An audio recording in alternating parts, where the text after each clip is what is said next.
ตัวนี้ขี้อายอ่ะ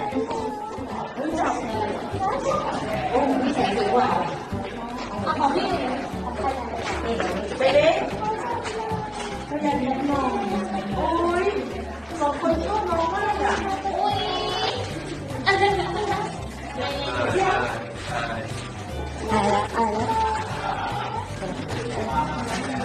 ไปดิใส่ฟ้าชอบเล่นแรงยิ้มแล้วมาจับน้องน้องก็มองอ่ะเชิญเขาจะเดินแล้วก้าวแล้วจับ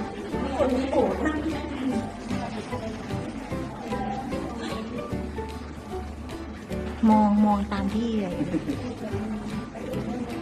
ถูกชะตา